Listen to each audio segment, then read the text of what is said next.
Hey guys, welcome to my presentation. Today I've decided to talk about JSON Web Tokens, which is basically a way of implementing like logins, authorization, authentication on your app without using a lot of external libraries. And the reason I chose this is I was actually at work and I found a use case where I needed to implement some authentication on an app. And I'd never done it before without some kind of external library just handling everything for me. And so I didn't know like a really secure way to implement it without kind of leaning on some kind of library or external service. And so I did some research and what I found was JSON Web Tokens. So that's what I have a little bit of experience with. So I just want to go through my experience with it and some of the advantages and just how it works. So to do that, I've created a really simple React app just to demonstrate the kind of login features that's connected to an Express backend. And a lot of this is actually implemented in Express. So I'm going to go through all of those things that in the backend to get this to work. So here's my app. I can go ahead and log into my app. I have a guest account and I'm going to log in here. And here I can see I've got a message of the day feature. I'm going to click it and I get myself a fun little message that appears. This is actually hitting the backend. So this is going to Express and it's pulling that message from Express. So I'm going to go ahead and log out here and I'm going to log into another account. And this account is actually a administrator account. And so when I log in with the admin account, I'm going to see that I've got the same component, same message of the day, but I've got myself some secret admin features that I can access now. And I've got another fun message. So how is this working? How does it know that I'm logged in? How does it give me the admin features and gives the guest account not the admin features? Well, if we were to go and inspect here, and we were to look at the local storage, I can see that I've got this authorization field tells me if I'm logged in. But the important one is this JWT token. So this is a JSON Web Token. And it's stored in local storage for everyone to see. And when you see this, you might think it's encrypted because you see all this weird stuff, but it's actually not encrypted. It's encoded in base64. So what that means is I can just go ahead and just decode this anywhere. There's no key here. Anyone can do this, and I can decode this token. And this is what the JSON Web Token looks like. It is broken into 3 parts.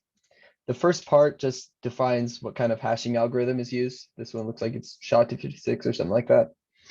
The second part is the payload. So this is the information that I want to be readable from my token. And this information is public knowledge. So you should not put anything inside a JSON Web Token that is private or sensitive, because clearly I just decoded this from my local storage and I found all this information. So you gotta be really careful with that. It's got these few fields that I put in there, and then it's got information about the expiration of the token because these tokens can expire. And this last part, you see all these weird symbols. This is actually a secret key that is tacked onto the end, or not a secret key, but it's just like a key that verifies the integrity of this token. And so this is the essence of the JSON Web Token. I got this from the Express backend. Basically, what the Express backend did is it built this payload, it built this token together, and the Express backend has a secret key. It's very secret, it's in the environment variables. Nobody can know what it is. And using the combination of the payload and the secret key, it's going to create this key here at the end, which looks weird in base64. This is what it looks like, not when it's decoded. So it's going to use that key to create this token. And now, anytime I try to use this token with the backend, it's going to use this key in combination with the private key that I have to see if the token has been altered. If I were to change anything about this token, I would be able to recognize, okay, this little part at the end does not match the payload anymore. Someone has altered this token and I can't trust it anymore. So that's the essence of a JSON Web Token, is you can create a token that you can store public information in, but you can verify the integrity of this token. You can verify it has not been altered using a secret key on the back end that nobody has access to. So just a quick example of this, if I were to log out here and I were to log into my guest account, and here I've got my JWT token. I'm going to go ahead and copy this and I'm going to decode it.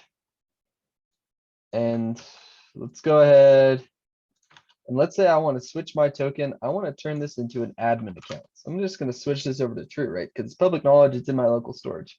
I'm going to do that. I'm going to encode it back to base64 because that's the format that it uses. And I'm going to throw that in my local storage.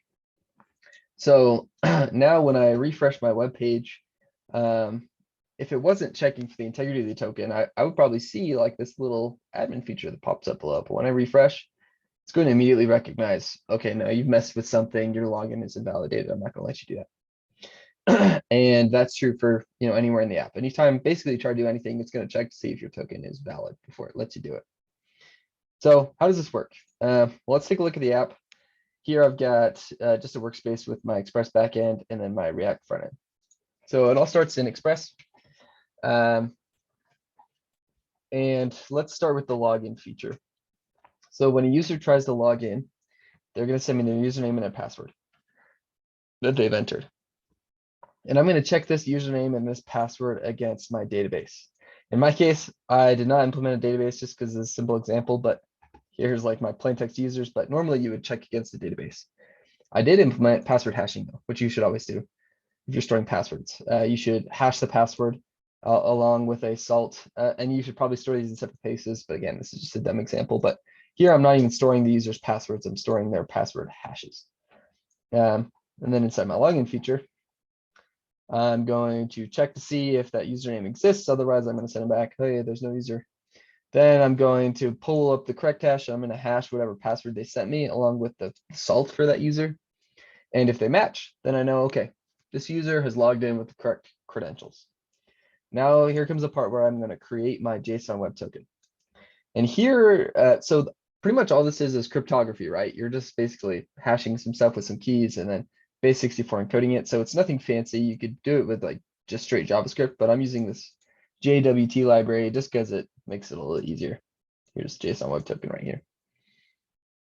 So where'd it go? Here we go. So I'm going to go with jwt.sign and I'm going to create a token using, this is the payload, this is the information I want, the user ID, the username, and whether or not they're an admin. Here's my secret that I am pulling from the environment. And here's like the expiration for the token. And then I'll just go ahead and send them, okay, this is like the token. It worked successfully. And that's how the front end recognizes, okay, I got this token and like this valid response that says that I'm authorized. Okay, so now that I'm logged in, how do I check to make sure that the token is actually valid? So this is pretty cool. You actually just use something called middleware in Express, which middleware is like, it's like basically a little function that you'll pass that each request will go through before it gets to your actual endpoint. So for example, here is my message of the day endpoint. And before it gets to the message, the message of the day, all it says is just send them the message. That's all the endpoint does. But before it gets there, it has this middleware, verify JWT. If I look at verify JWT, it takes the request and the response, and then this next here is this is kind of the callback for that next endpoint. But it's going to go ahead and pull the token in, and it's going to verify the token. It's going to use jwt.verify with the token, and then my secret password that I told you about, the secret key. And it's going to see if the token's still bad or if it's been altered. If it's been altered, okay, you provided a bad token or you provided no token. Otherwise, it's just going to decode the token and pass it along to the endpoint, and then the endpoint can use it. So this is nice because all I have to do for all my endpoints now is just throw this little middleware in here, and it's going to check to see if the token is valid. I forgot to mention the token is passed in the headers of every request in the access token. Every request that should, that you need permissions to see. There's another middleware that does the exact same thing, but it also checks to see if you're an admin, to see if you have a valid token and if that valid token says you're an admin, not if you altered it to see if you're an admin. It's important to do that on the back end. So that's basically how the app works, is you go ahead and log in. It's going to send you this token. And then every time you try to access any other resource, it's going to verify your token.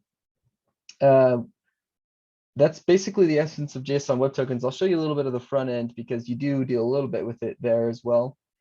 So something that I decided to do is I decided to verify the token every time the app re-renders. So here's like my main app component, and the use effect hook, that's what that does is basically you could say, okay, whenever this changes, do this. I'm saying anytime this app re-renders, go ahead and fetch this verify endpoint, which all the verify endpoint is it's just basically passes through. If it passes the middleware, all it does is it sends token still valid. Otherwise, then the response is sent all the way up here in the middleware. You know, before it even gets to the endpoint, it sends this response. Okay, you got a bad token. So the way that I have it set up is every time the app is rendered. So basically, as soon as you alter the token, if you refresh the page or click a single thing or anything, it's send you back to the login page. The way it does this is through this global logged in variable. If it's false, you know, this is passed each prop, but you can only see the login view if this state is set to false. So that's the first way you could do it. There's a situation where you might not want to do this on every render if you're re-rendering like a ton or you have like a million users, you know what I mean? Like maybe your backend can't handle that load. So what you could do is instead of just doing this on every change of the app, you can, every time a request is sent to the backend, that's when you check. So for example, here's like my admin only component. This is the one that just sends, you know, shows them the secret message. When I submit the request to get the secret message, it checks before it, you know, sets the secret message. It checks to see if this is actually authorized. And if it's not authorized, then it's just going to send me right back to the login page. Otherwise, that means that the body has a secret message in it. So it's going to set the secret message. The secret message won't come unless they're authorized. All right, that's the essence of the JSON Web Token. So you basically can store somebody's permissions and information about the user in a way that is you know, it's not alterable. You can prove that someone is who they say they are. It combines really well with other hashing stuff like password hashing and stuff like that. So you can have some assurance that your users, you know, like I said, are who they say they are. You can either check this, you know, every time the web page, anything changes about the app, or anytime a request is set to the front end. In that case, someone might be able to, like, you know, like I said, well, I'm not sure if I mentioned this, but everything on the front end is basically public knowledge. All your secret stuff should be on the back end, but don't put anything secret on the front end because you can't guarantee that it's going to stay secret. So somebody might be able to find my admin component and might be able to find the button, and I even find the URL of what endpoint that it's going to go to. But I know if they didn't get a token from my server, then there's no way that they can get the secret message from the back end. You know, that's where all my sensitive stuff is stored. So just keep that in mind. Don't store anything sensitive on the front end. Just keep it all on the back end and make sure that the user has to prove that they are who they say they are in order to get that sensitive stuff. So hopefully this is helpful. Thanks, guys.